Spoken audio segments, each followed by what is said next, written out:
Hello fellow cyborgs, today I'd like to do a really casual rant video for you. Today I would like to talk about why introductions to classical books are evil. So in many a classic book, this is just an example, this is Villette by Charlotte Bronte, many a lovely academic or other person who has adored this story will write out an introduction that is placed before the seminal text in the volume. However, I've found more often than not that these introductions contain major spoilers, if not plot-wise, then thematic, of the text that then follows it. I had another copy, I think it was an old Penguin of Villette, that I purchased in university, and like any good honors kid, I read the material that came before the text, thinking that it would provide historical context or some biographical background to help me understand the text as it is. However, that introduction, not in this copy, but in the other copy, completely ruined the ending of Villette. Now I'm going to put Villette down and then just talk more generally about these introductions. So one of the things you might be thinking is that, Amanda, these introductions are there to provide academic references or just to talk about this book in a more processable sort of way, in a already thought out sort of way, to give you an example of how you can read this text. And these works are sometimes 200 years old.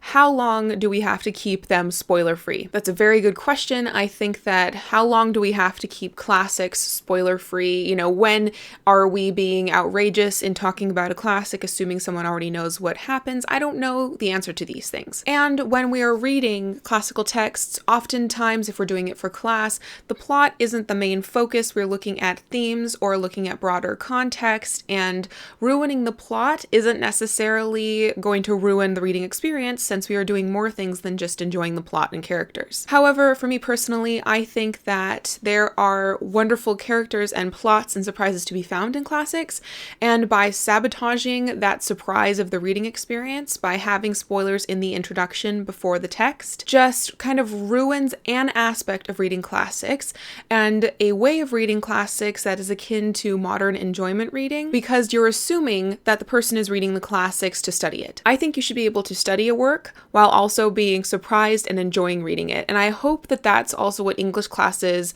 are hoping will happen with the reading experience. I hope that most English professors aren't assigning these texts going, they're gonna hate life for 2 weeks while they have to read Middlemarch. I hope that they're actually teaching these things, these classical texts, these tougher texts, not just because they give you lecture material, but because they enjoy them and they find these books important. And a book can be important to a cultural or literary movement or, historical ancestry sort of thing, while still being an enjoyable, engaging read.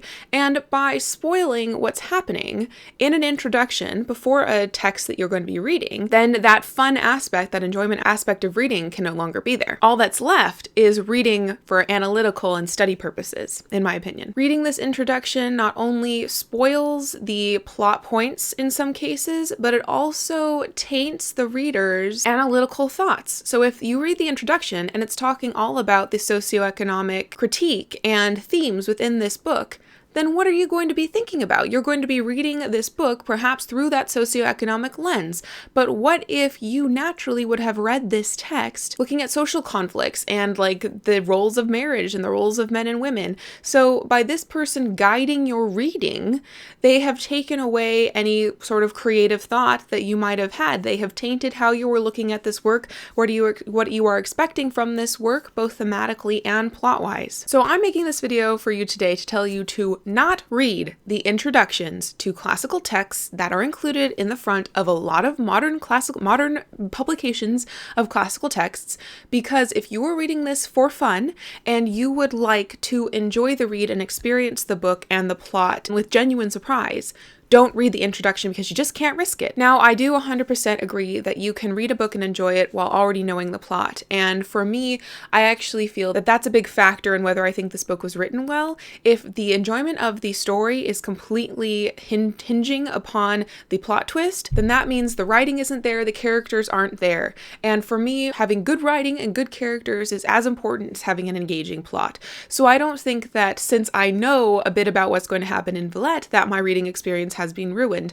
However, I would have loved to be able to explore the plot and be surprised, as the readers who had never read Villette back 200 years ago would have been surprised at the events that happen in it. So what I wish publishers would do instead, I wish that it wouldn't be an introduction. I wish that if you had a text that was talking about the important themes or the important plot points or the importance of this text in the context of the history of literature, that it's an afterword. The only reason why I can think that they keep calling them introductions and they keep putting them in front of the text, it makes that modern writer's contribution seem a bit more important than if you shoved it at the end as a kind of afterthought. However, I feel like the place that it really belongs is as an afterword, because for me, the introductions that I have read or half read and then said, dang, I shouldn't have read that, those introductions that I've had experience with really aren't introducing the work. They're talking about the work as a whole.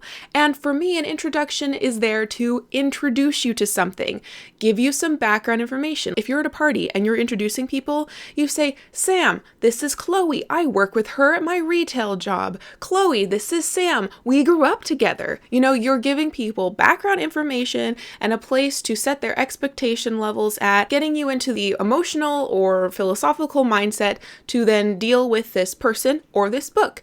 And for me, these introductions are looking at the text as a whole, at their themes as a whole, and not giving you necessarily that background information you might need that would enhance your reading, without also talking about the thing as a whole, which you have no knowledge of. So if you want to talk about the thing as a whole, and you want to talk about specific plot points that are coming up in chapters 10 through the end, then that needs to come after someone has read the work. Someone's going to be more interested in reading your thoughts after they have read the work. Yes, you run the risk of someone just finishing Villette and going, well, I don't care about reading this anyway, but frankly, I might be more inclined to read an afterword about the book that I just read if I enjoyed it and wanted to know more, than me then having to close the book because I just finished it and then open it again from the start to then read the introduction, which really would have been placed better as an afterword. Pretty much, I just think that introductions that are being put in front of classical texts really aren't introductions at all. I just think it's really not a good idea. I just really don't like them, and it makes me feel like I'm missing something when I skip an introduction,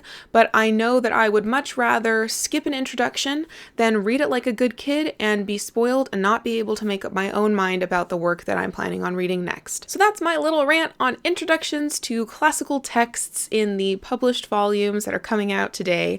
What are your thoughts? Were you ever burned by an introduction and totally spoiled on a classical text you otherwise knew nothing about? Thank you for watching, and until next time, don't get spoiled by an introduction and continue to be lovely. You are a wonderful afterword. Just a quick thank you to my patrons. Thank you so much for supporting me and my channel in the way that you do. I hope you are having a lovely day and still really enjoying my videos.